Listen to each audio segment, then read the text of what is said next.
1 साल बीत चुका था। ढोलकपुर वापस शांत था। गांव के लोग फिर से खुशी से जीने लगे थे।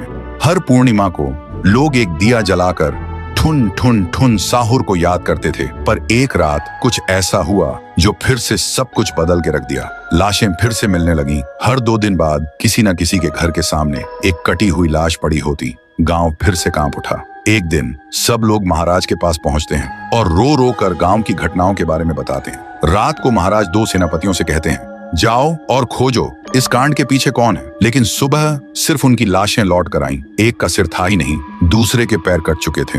महाराज समझ गए कुछ तो लौट आया है, कुछ जो सिर्फ मौत का खेल खेल रहा है। और फिर कहते हैं, अब इस जंग का सामना मुझे ही करना होगा। उसी रात महाराज चुपके से गांव में आते हैं और एक पेड़ के पीछे खुद को छुपा लेते हैं। और ठीक रात के 2:30 बजे अचानक कहीं से धुआं छा जाता है और उस धुएं के अंदर से एक आवाज आती है,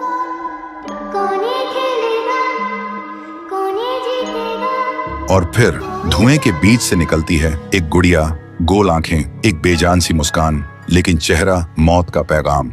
वो गुड़िया एक घर के गेट तक जाती है और बच्चों जैसा एक गाना गाने लगती है। उसके गाने की आवाज सुनकर एक आदमी बाहर आता है और अगले ही पल वो गुड़िया उसका सिर चबा जाती है। वो आदमी तड़प तड़प के वहीं जमीन पर गिर जाता है। महाराज सब कुछ देखते हैं। उनकी आंखें भर जाती हैं। उन्हें समझ आ जाता है इसके सामने जाना मतलब खुद का अंत लिखना है। अगली सुबह गांव के लोग इकट्ठा होते हैं। महाराज कहते हैं, ये पिछले भूत से भी ज्यादा डरावनी है।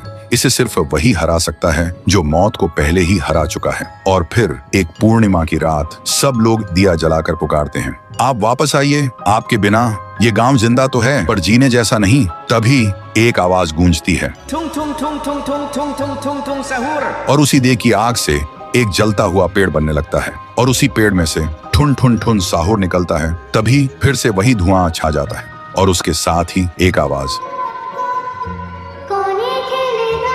सब लोग घुटनों के बल गिर जाते हैं और कांपती आवाज में बोलते हैं, हमें बचाइए, वो आ गई है। ठुन ठुन ठुन साहुर एक जोरदार जंप करता है और सीधा उस धुएं में घुस जाता है और शुरू होती है एक आखिरी जंग। ठुन ठुन ठुन साहुर और गुड़िया की। जमीन कांपने लगती है, आसमान से बिजली गिरती है और जब धुआं हटता है तो दिखाई देता है गुड़िया बिखर चुकी थी। हाथ अलग, सिर अलग, पैर अलग। और तब से गांव में फिर से एक नई सुबह हुई।